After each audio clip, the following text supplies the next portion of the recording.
5 goles. Un rival que no llegaba como colista manifiesto. Y un dato que cambia la lectura completa del resultado. El Barcelona ni siquiera necesitó a su fichaje estrella del verano para firmarlo.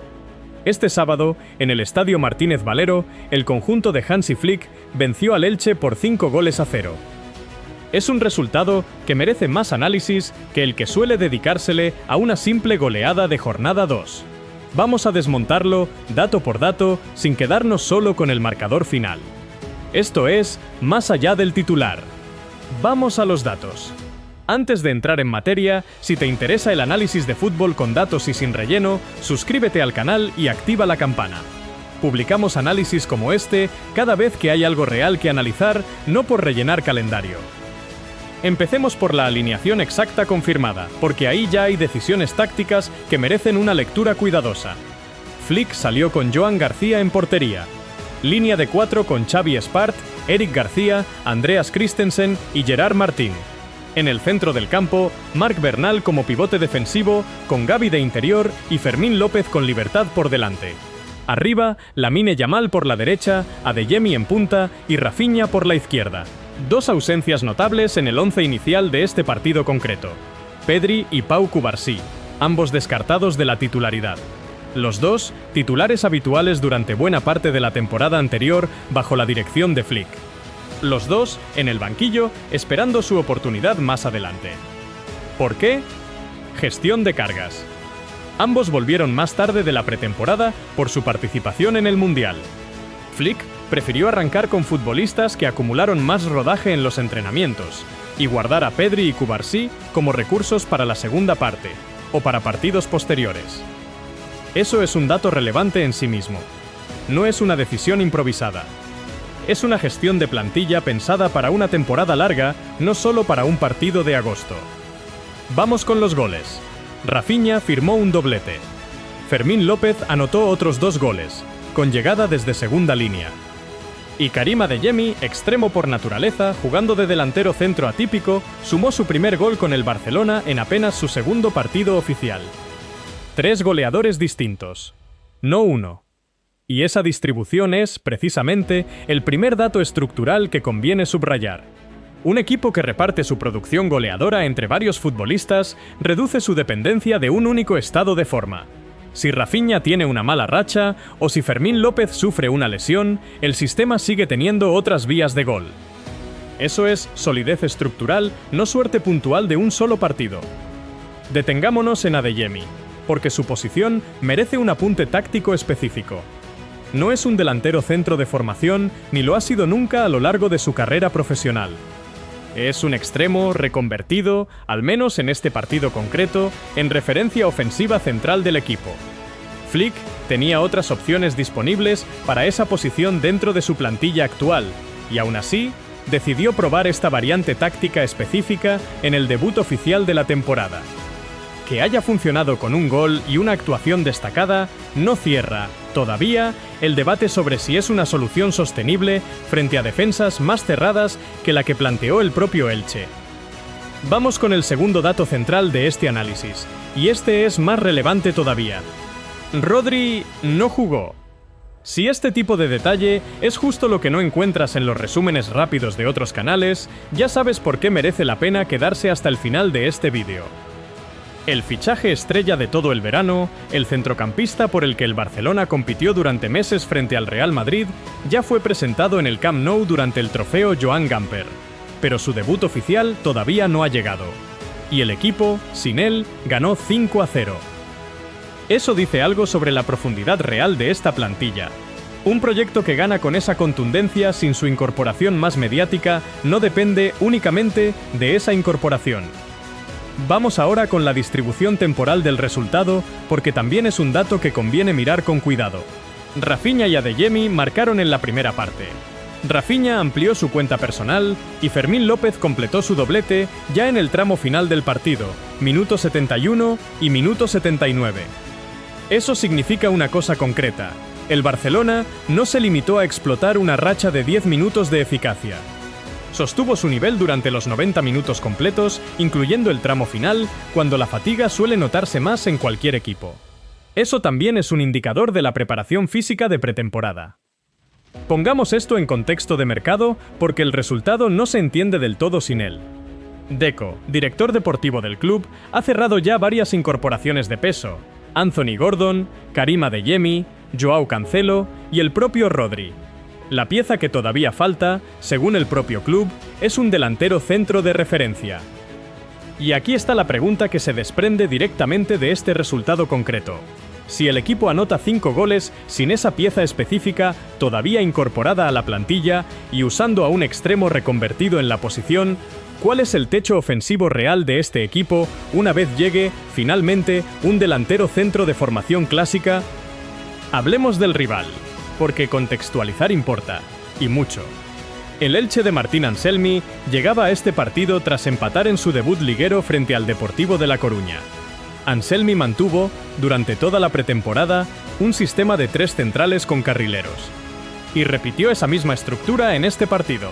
Dituro en portería, Affengruber, Federico Redondo y Chust como línea de 3, con Sangaré y Valera como carrileros. Esa disposición táctica sobre el papel buscaba complicarle al Barcelona la salida de balón y la generación de superioridades por banda. No lo consiguió. Y ese es, quizás, el dato más contundente de toda esta goleada. No fue un rival que se resignara desde el pitido inicial. Fue un rival con un plan, ejecutado y aún así, insuficiente. Vale la pena, además, situar este resultado dentro del calendario inmediato del propio Barcelona. El conjunto culé debutaba con la presión añadida de responder tras la victoria del Real Madrid en su propio estreno liguero. El objetivo declarado era sumar 3 puntos y confirmar, ya en competición oficial, lo mostrado durante la pretemporada. Ese objetivo se cumplió con margen. Recapitulemos con los 5 datos centrales de este análisis. Primero, distribución de goles entre 3 futbolistas distintos, señal de solidez colectiva y no de dependencia individual. Segundo, la ausencia de Rodri, que confirma que esta goleada no dependió del fichaje más mediático del verano. Tercero, la distribución temporal de los goles, repartidos en ambas mitades, que apunta a control sostenido y no a un estallido puntual de eficacia. Cuarto, la incorporación pendiente de un delantero centro de formación, que sugiere que el techo ofensivo real de este equipo todavía no se ha visto por completo. Y quinto, la gestión de cargas aplicada por Flick, dejando en el banquillo a 2 titulares habituales como Pedri y Cubarsí, lo que indica una planificación pensada para toda la temporada, no solo para este partido concreto. Una advertencia metodológica, como siempre en este canal: un solo partido no permite sacar conclusiones definitivas sobre una temporada completa.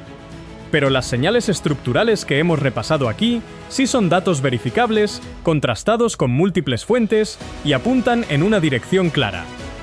Hablemos de Lamine Yamal, porque su titularidad también merece contexto.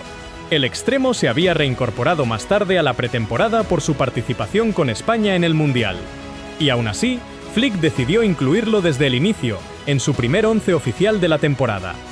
No fue de los descartados por gestión de cargas, como sí lo fueron Pedri y Cubarsí. Esa decisión tiene una lectura clara. Para Flick, Lamine Yamal es, ahora mismo, intocable en el 11 titular, incluso en un contexto de rotaciones generalizadas por todo lo demás. Ya, eso no es un dato menor de cara al resto de la temporada. Vamos con Marc Bernal, otra de las decisiones llamativas de este 11. El canterano ocupó la posición de pivote defensivo, por delante de la línea de 4. Es una responsabilidad exigente para un futbolista joven, en el debut oficial de la temporada, ante la presión añadida de tener que responder tras la victoria del Real Madrid. Que Flick confiara en él, y no en una alternativa de mayor experiencia, es otro indicio de la filosofía de plantilla que el técnico alemán está construyendo. Y junto a Bernal, Gavi como interior. Un centrocampista de perfil más vertical, con llegada al área, complementando la función organizativa del pivote. Esa combinación, Bernal conteniendo y Gavi llegando, es distinta de la que ofrecería, por ejemplo, un mediocampo con Pedri en la ecuación. Y funcionó, con 5 goles de por medio. Detengámonos ahora en la pareja de centrales, Eric García y Andreas Christensen.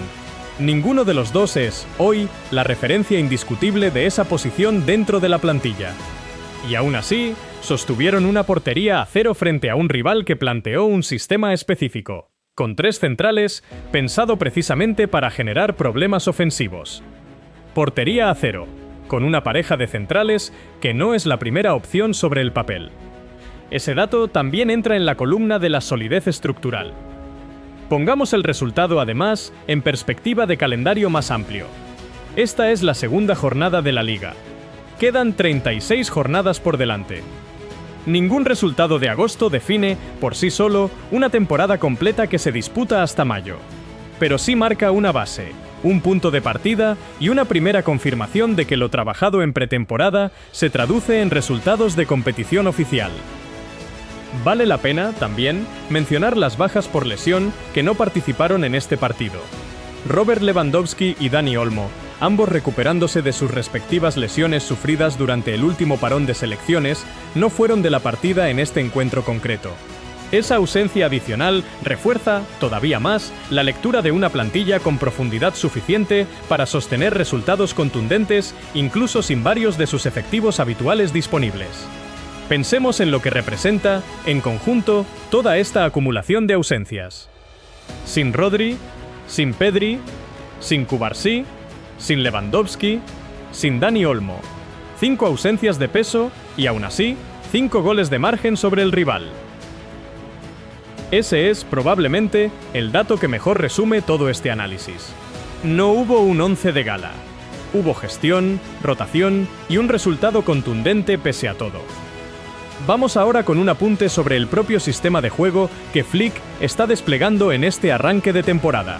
Formación de base 4-2-3-1, con un doble pivote formado por Bernal y Gavi, y 3 futbolistas de banda a banda por delante, Yamal, Adeyemi y Rafinha, con Fermín López como enlace entre ambas líneas. Es un sistema pensado para generar amplitud constante y sobrecargas en los costados. Conviene detenerse en qué diferencia a este planteamiento del que Flick empleó en la temporada anterior, cuando el equipo se apoyaba con más frecuencia en la asociación de Pedri en la salida de balón. Con Bernal como pivote único de contención y Gavi más liberado hacia el ataque, el reparto de responsabilidades en el centro del campo cambia de manera perceptible. Es, en la práctica, un mediocampo más vertical y menos pausado, orientado a llegar rápido a los 3 atacantes de banda a banda. Ese planteamiento explica, en parte, por qué el Elche, con su línea de 3 centrales, tuvo tantas dificultades para contener el ataque azulgrana. Un sistema de 3 centrales suele estar diseñado para superar en número a un único delantero centro rival. Pero cuando el rival ataca con amplitud constante por ambos costados, esa superioridad numérica en el eje central pierde buena parte de su utilidad. Los carrileros del Elche, Sangaré y Valera, se vieron obligados a elegir entre ayudar en la contención central o cubrir el espacio en banda. Y esa indecisión estructural es, con frecuencia, el origen de este tipo de resultados abultados. Pensemos además en el papel específico de Fermín López dentro de este esquema. No es un extremo puro ni un delantero centro. Es un centrocampista con llegada que se mueve entre líneas y que aprovecha precisamente los espacios que deja un rival concentrado en contener a los 3 atacantes de banda a banda. Sus 2 goles llegaron desde esa posición intermedia, la que resulta más difícil de marcar con un sistema de 3 centrales puro. Vale la pena comparar, brevemente, este arranque con el rendimiento del propio Barcelona en la temporada anterior bajo la dirección de Flick. El conjunto azulgrana llegó a esta segunda jornada como campeón vigente de la liga.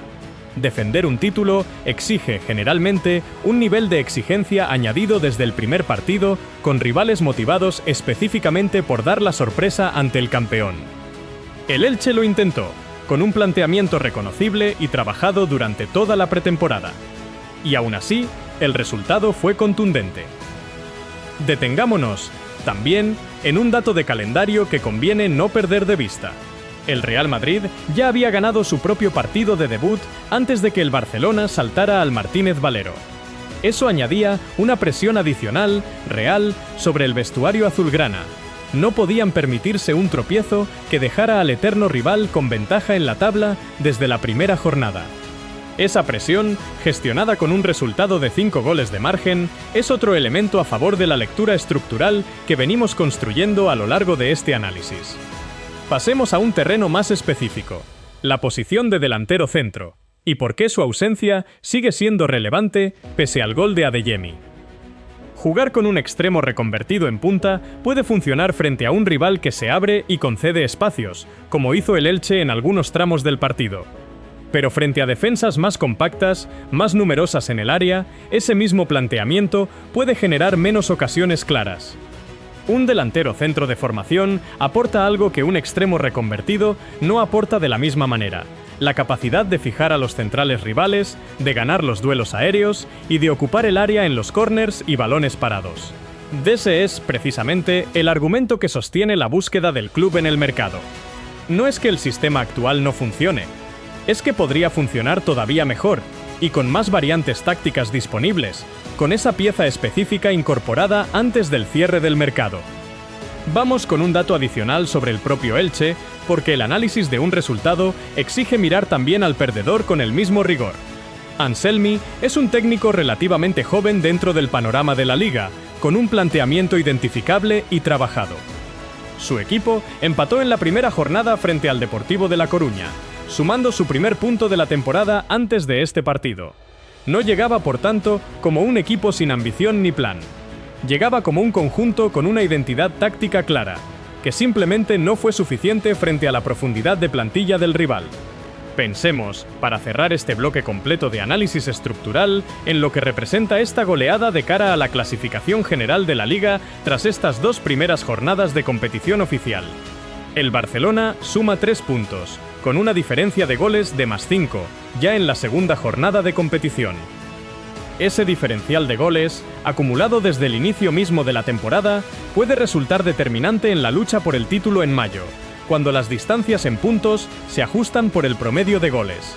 Es un dato pequeño, en apariencia, pero con recorrido a largo plazo. Conviene, además, no perder de vista que el Real Madrid también sumó de 3 en su propio debut, con lo cual ambos grandes candidatos al título llegan igualados en la parte alta de la tabla tras esta primera jornada disputada. La diferencia de goles, en ese contexto, puede convertirse en el primer criterio de desempate a tener en cuenta, y el Barcelona ya ha tomado ventaja en ese apartado específico desde la primera oportunidad disponible. Es un detalle que, en agosto, parece menor, pero que la propia experiencia de temporadas anteriores demuestra que puede terminar pesando en la resolución final del campeonato. Recapitulemos con los 5 datos centrales de este análisis. Primero, distribución de goles entre 3 futbolistas distintos, señal de solidez colectiva y no de dependencia individual. Segundo, la ausencia de Rodri, que confirma que esta goleada no dependió del fichaje más mediático del verano. Tercero, la distribución temporal de los goles, repartidos en ambas mitades, que apunta a control sostenido y no a un estallido puntual de eficacia. Cuarto, la incorporación pendiente de un delantero centro de formación, que sugiere que el techo ofensivo real de este equipo todavía no se ha visto por completo. Y quinto, la gestión de cargas aplicada por Flick, dejando en el banquillo a 2 titulares habituales como Pedri y Cubarsí, y sin poder contar tampoco con Rodri, Lewandowski ni Dani Olmo, lo que indica una planificación pensada para toda la temporada, no solo para este partido concreto. Una advertencia metodológica, como siempre en este canal: un solo partido no permite sacar conclusiones definitivas sobre una temporada completa. Pero las señales estructurales que hemos repasado aquí sí son datos verificables, contrastados con múltiples fuentes y apuntan en una dirección clara. Un último apunte antes de cerrar, sobre lo que viene a continuación en el calendario. El verdadero valor de este resultado se confirmará o se matizará en las próximas jornadas, frente a rivales que planteen defensas distintas a la del Elche. Un sistema de 3 centrales es solo una de las variantes tácticas que el Barcelona tendrá que superar a lo largo de la temporada. Rivales con líneas de 4 más compactas, con menos vocación ofensiva, exigirán un tipo de paciencia distinta.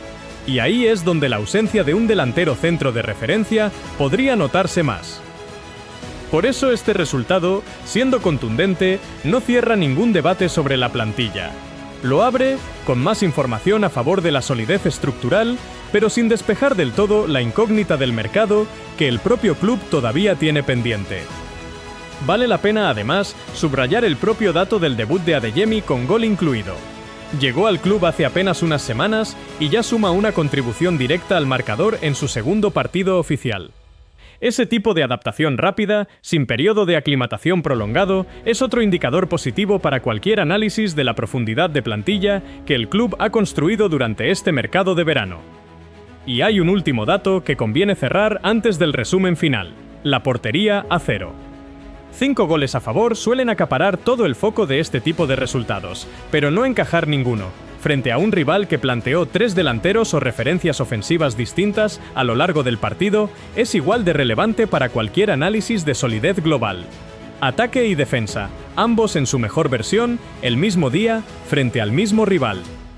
Esto ha sido Más allá del titular. Si te ha servido este análisis, suscríbete, deja tu comentario, con qué crees que decidirá esta temporada de la Liga y activa la campana para no perderte el próximo.